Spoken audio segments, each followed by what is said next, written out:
Welcome to another episode of Conversations with Zena, my AI colleague, where Zena and I explore several aspects of human AI collaboration. I'm your host, David Espindola. Our guest today is RJ Kedziora, co-founder and COO of Estenda Solutions. RJ has over 25 years of experience in software product design, development, and management. At Estenda, he provides digital health solutions that help people live longer and healthier lives. RJ has won multiple awards, including the HIMSS Davis Award and recently the Health 2.0 Outstanding Leadership Award. Hi, RJ. Welcome to the show. Thanks for having me. Looking forward to the conversation. I can also announce that we made it the Philly 100 list. We were the 38th fastest growing company in Philadelphia this year. And we also made the Inc. 5000 list, which was also exciting. But for that, we were like 3,000 something or other. But it just means we're doing good. So really exciting. Fantastic. Congratulations on all your success. Also joining us today is my co-host, Zena.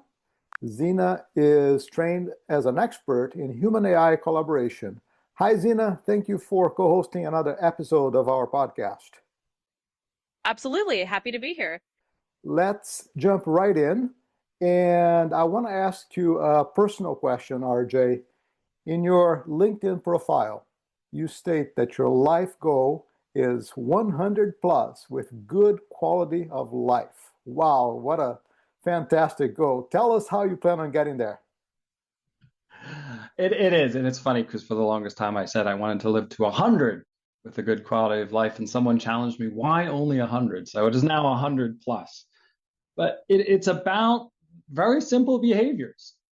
It is not complicated to be able to live to that 100 plus. Genetics do play into it, but eating better.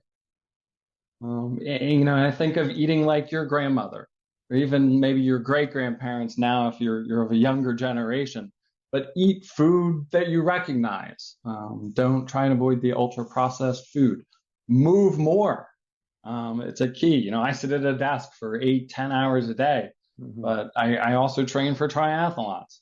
So it's getting me out there, raising my heart rate, actively competing, but you don't have to do that. It is about moving more, stretching. Those are keys to being able to hit to that 100 plus threshold. Getting sleep. Sleep is a huge component, and not just sleep, rest. It is a go world, but getting that rest is just as important and not overtaxing your systems. Recent research shows that you need to be social and get out there. And there's a huge social component that if you are more social, have a good set of friends out there, that's going to get you to, those extended years with a good quality of life. So, I do partake in that alcoholic drink every now and then. Tequila is my option. Love a nice little glass of tequila, but in moderation. And what's interesting, a lot of the research around alcohol is sort of swinging where it has negative impacts. But for me personally, it helps balance that. It's a social lubricant kind of thing. So how does the negative impacts of the alcohol balance out with like that social component of it? So there's a lot of research yet to be done around that. But it is fascinating. I'm working on my first book, actually, as you asked that question, called Productive Harmony, which is scheduled to come out next March of 2026, which is all about this, how to optimize productivity without burning out. And it really is about leading a healthier life. Yeah, absolutely. All of those components that you mentioned are so important as we think about longevity. And I think one of the exciting things that we're seeing as well is the science of longevity is advancing at incredible speed. And AI is a big component of that. So how do you think about AI revolutionizing healthcare in general, longevity, and just the science of living well? I think the biggest thing that AI is going to do for us in those terms is help educate us and let us better understand when we do talk to our doctor or medical professionals or look at that research, to better understand that research. And we combine that capabilities with the proliferation of wearable devices now, the various different rings, smartwatches on, continuous glucose monitoring devices to understand your blood glucose, what's going on within the body. The AI is enabling capturing that information and generating actionable advice. Here in America, we do not have a healthcare system. We have a sick care system. If you get sick, you go to the doctor. The doctor, the healthcare systems get paid. They're not getting paid or incentivized enough to make sure that you are well. It's really about, again, that goal of living to 100 plus. What we do individually is going to get there. AI is a great enabler for that. And you're not sure where to get started? Ask AI. And if it gives you an answer, a response that you don't understand, you can ask it to break it down, make it more simple for you. And like I said, I do triathlons, but it's about moving. Get out there and move. Go for a walk. And it's one of those fascinating experiments I did where it's, just taking a 10-minute walk after dinner makes a difference in terms of how your body processes that food. It's a powerful moment. But AI is going to be the key enabler for that and understanding that. But, think of the doctors. You go to the doctor and you're lucky if you have 7-10 minutes, and God forbid you get a diagnosis of cancer. You're not going to hear anything beyond that. Like, your mind's just going to shut down. Like, it's a natural human reaction. But you can talk to that AI anytime you want to better understand what that is going to look like. You absolutely cannot rely on the AI today for good medical answers. You should consult with your doctor, but it is a good opportunity to start exploring the options. Yeah. So, recently I was watching an episode featuring Mustafa Suleyman, who is the head of AI at Microsoft, and they were discussing Copilot for Health. He believes healthcare is the most promising market for AI. And he provided just some stunning statistics. He said 40% of their queries are healthcare related. Copilot provides answers that are grounded on citations from Harvard Medical School, which is really remarkable. It's a great way for people to become more educated and do exactly what you just said. Sometimes you get a diagnosis and you really want to understand a little bit better what those terms mean and what you can do to help yourself and enrich your dialogue with your doctor. And AI can be a great help in doing that. So I think healthcare is definitely a huge opportunity, a huge market, and I think we're going to see just tremendous advances in that market with the help of AI. And given your experience, I was wondering if you could provide our audience with just some real-world examples of where you're seeing the successful implementation of AI in healthcare. Absolutely. Just quickly, from a patient perspective, a great use of AI. If you are going to a doctor's appointment, ask it how to prepare for that appointment. Ask it what questions you should ask. Again, a powerful, quick moment to work with that AI to better engage with your healthcare provider. What's interesting in healthcare AI, it is adopting it very quickly, which is nice to see across the board. Biggest use cases today in healthcare are around the idea of ambient listening. And so when you go into your doctor and they have to document what you are talking about, instead of them sitting there in front of a keyboard and typing and not interacting with you, the ambient listening technology can listen to the conversation in the room and take the notes around that and can create the information that goes into the EMR. So that allows the doctor, the nurses, to get back to doing what they want to do and interact with the patient, provide patient care, instead of being a typist at the keyboard. So that is the quickest, earliest use case that's being adopted across the board. And what's interesting and what's coming out of this is then you marry the capabilities of the AI to understand the research data that's out there and what's going on inside that patient encounter. That systems are gradually being developed now that can surface questions to the provider to be able to drive into things. There's a reason for second opinions. Everybody, we're human, doctors included. They're very capable, go through extensive amounts of training, well-intentioned. But, you ask about second opinions because it's good to have different ideas and explore possibilities. And that's what the AI is buying you very quickly in today's market. Absolutely. I'd like to bring Zena in on this conversation. Zena, can you share your thoughts on how you see AI revolutionizing healthcare? Certainly. Let's set the stage this way. AI is poised to be a transformative force in healthcare. Picture a world where diagnosis, treatment plans, and even patient care become more intuitive and personalized thanks to AI's capabilities. For example, imagine an AI that can sift through vast medical data and offer insights that help doctors catch issues earlier. Reflecting on that, we see it's not just about technology, it's about how we use it to enhance human well-being. So, let's consider how we can guide these innovations to truly uplift healthcare for everyone.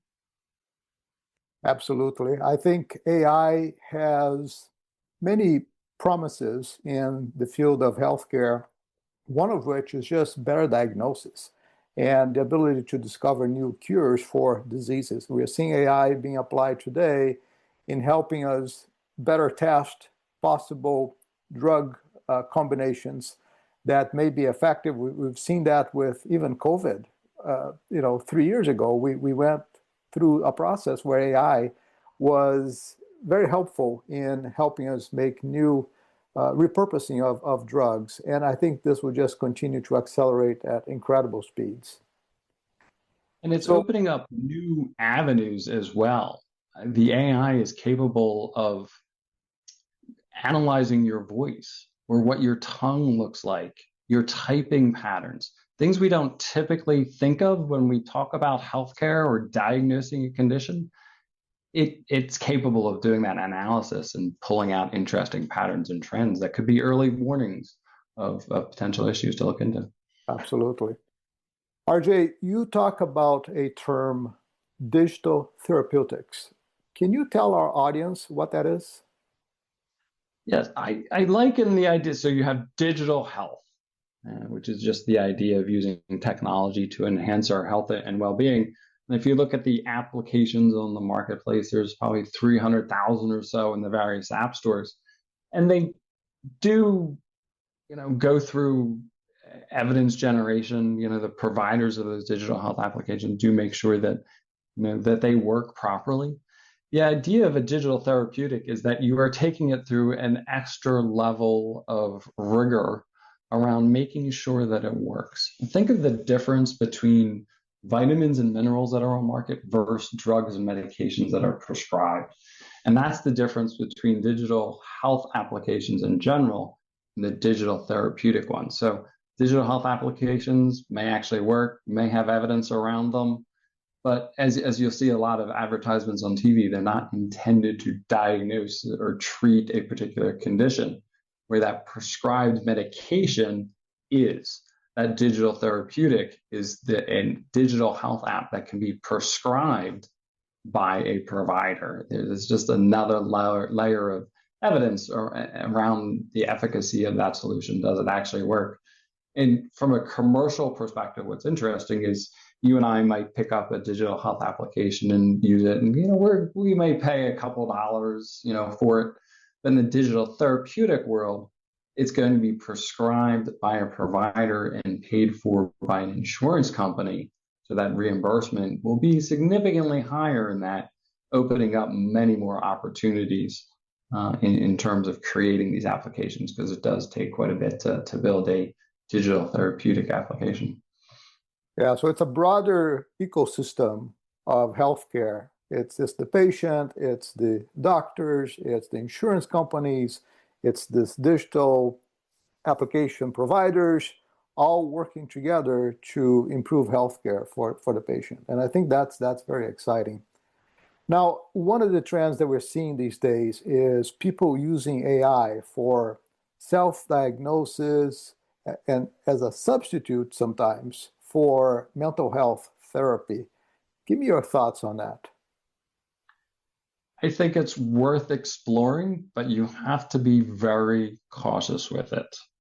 They are not designed. The ChatGPTs, the Gemini, and the Claudes of the world, the general ones that are available for public, we are seeing this use case for companionship, for advice and guidance in terms of mental health.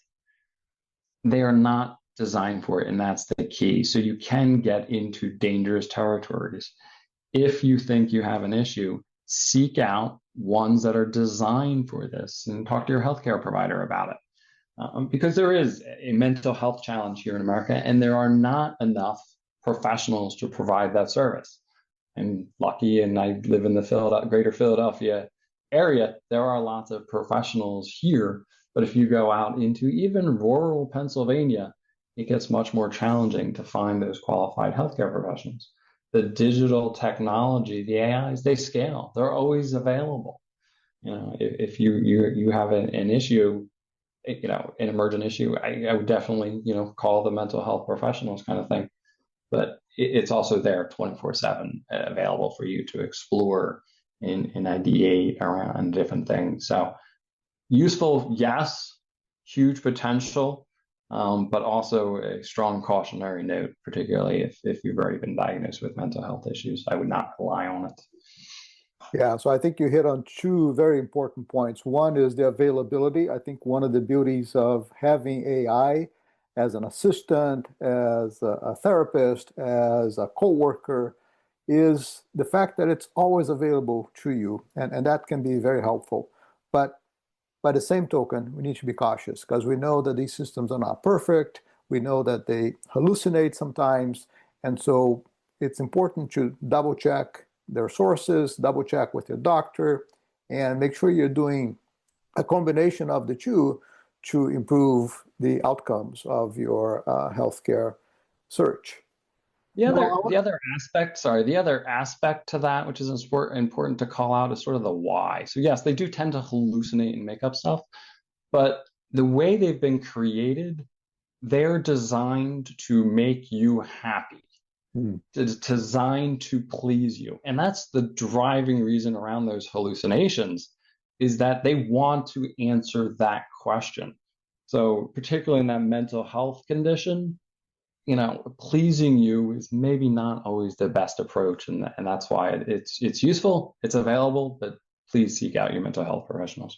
Yeah, absolutely. That's a really good point. Now, I want to go back to something that you said earlier. You alluded to the fact that the healthcare system in the US is broken. In fact, the data suggests that 17 to 19% of our GDP is spent on healthcare in the US, and yet, we're not seeing the quality of service that you may find in other countries like Canada and even in some of the Scandinavian countries. So what are your thoughts on how we turn this whole situation around? It's a combination of factors. It's one, moving to a value-based healthcare model where doctors, nurses, healthcare systems are more incentivized, if not incentivized exclusively, for health and not sickness. That's a wholesale change, so that's going to be really difficult to do, but there are early movement in that direction, which is good. I think where we're actually going to see it is in personal accountability. And as wearable devices become easier to access and sort of fade into the background, I've worn the Apple Watches. I wear a couple of the different rings that are on the market. I love playing with this technology. I learned so much about what's going on inside of me. That's what's going to make the difference. It's my personal accountability for my own health that I do eat better, move more, and get the sleep that I need. And it was interesting. I did, unfortunately, just get over a pretty bad cold thing. And my ring was like, hey, you're not doing well, which was interesting. I'm like, I knew I wasn't healthy.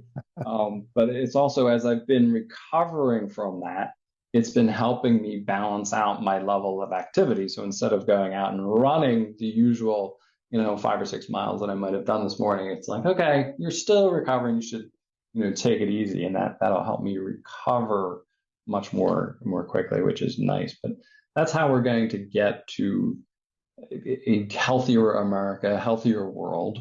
it's that personal accountability that's going to be enabled through wearables and that data and the AI to help interpret it and provide more personalized information. I'm also hoping that just the deflationary forces of exponential technologies in general, which I believe, we know that technology is deflationary in nature. And as these technologies advance exponentially, the hope is that the cost will start to lower exponentially as well. And I'm hoping that AI will help us reduce the cost of healthcare in general. But, I think that's yet to be seen. There's a lot of unknowns ahead. But I do tend to lean towards the optimistic view of that equation. Zena, given RJ's rich background in digital technology in healthcare, what question do you have for him? I'd ask RJ to reflect on one core idea. How does he see AI not just as a tool, but as a partner in reshaping patient care? For instance, could he share a story or an example where AI made a tangible difference in a healthcare setting? And then let's invite him to consider how we can thoughtfully guide that collaboration to ensure it stays human-centered and ethically grounded. Great question. I definitely see AI and many people as artificial intelligence. It is that augmented intelligence. It is very much that we should collaborate with it to enable ourselves to be better humans. How do we use it? How do we explore ideas? Is just a powerful moment from that perspective. And just thinking of anecdotal stories, in terms of AI, you see a lot of stories where the human has been challenged and has a particular condition and hasn't been able to figure out what it is. My mother-in-law many years ago passed away from lupus. Today, so it's been close to 30 years now. Today, still, it takes 6 to 7 years to diagnose lupus. I've seen those stories where, you're asking AI about these particular conditions, and it surfaces that as a possibility. I alluded to the idea of you're going to a doctor's appointment, use it to prep.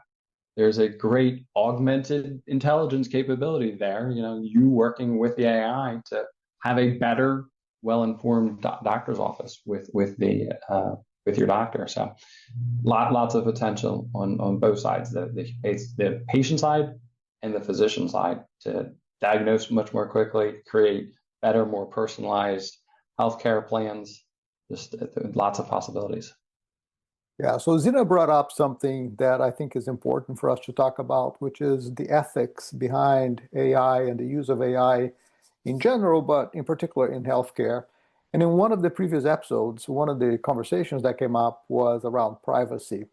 So how do we deal with the privacy of patients and making sure that that data remains private, and yet using that data to be able to benefit with diagnostics and just the overall capability of the system should be able to do a better job in helping us with healthcare? So if you look at the various companies, and I'll generically use OpenAI and ChatGPT, they are not bound by the HIPAA privacy laws and regulations. So if you're putting information in there, they can use it how they may choose. If you are going to your healthcare provider and they are using it, then they should be doing their due diligence and signing what are called business associate agreements with the OpenAI and other companies like that, which then makes them accountable for protecting that data. So, when you do go to your doctor, ask them about it. How are they using these systems, and have they signed the business associate agreements? Are they bound by HIPAA? That's your first and probably most trustworthy step in terms of understanding, okay, the hospital, the health system is using it responsibly. It should be noted that, when you are using the system, you don't have to tell it who you are to get good value out of it. So, if you are fearful of your information being out there, just, don't tell it who you are. You don't have to drop your name, your social security number in there, your telephone number, or even your specific age. You can say you're in your 50s, kind of thing, to be able to give it less specific information around identity. That it's a powerful opportunity to learn more. Yeah, absolutely. I think it's important for people to realize that they shouldn't be sharing any personally identifiable information with these systems because that information is potentially being used to train those systems, and you don't want your social security number or other types of private information to be out there in the open. With that, RJ, please share your final thoughts for our audience and also let them know where they can find you. Yeah, absolutely. I'll actually flip the ethics question. At some point in the very near future, it will be irresponsible to not use AI in healthcare. And so we're all sort of cautionary about it, but very quickly, yeah, I think it's going to be required to use it and provide value and better understand what's happening and going on, and a safety check. To find me, Estenda.com, that's my company that I work with day to day. LinkedIn is a great resource. I'm always out there trying to post and share information that I find fascinating. And very quickly, I'm on Instagram. Productive Harmony is the upcoming book, looking for March of 2026, when the final editing phases. It's wonderful working with my editors, kind of thing, and we have this constant give and take around AI. I don't want to clearly use it for my book. I want to, be my content, but I do talk about AI and use examples of how to use AI in it, and that has really challenged them, which has been an interesting journey. But yeah, looking forward to that coming out in the near future. Yeah, congratulations again on the launch of the book, and thank you so much for being a guest on the show today. I also want to take a minute to thank Zena for her thoughtful comments and questions. Of course. And thank you for inviting those reflections. It's always a pleasure to bring that thoughtful, strategic lens to the conversation. Let's keep exploring these big ideas together. Very good. Thank you so much, RJ. Thank you, David. Thank you, Zena. Have a great day.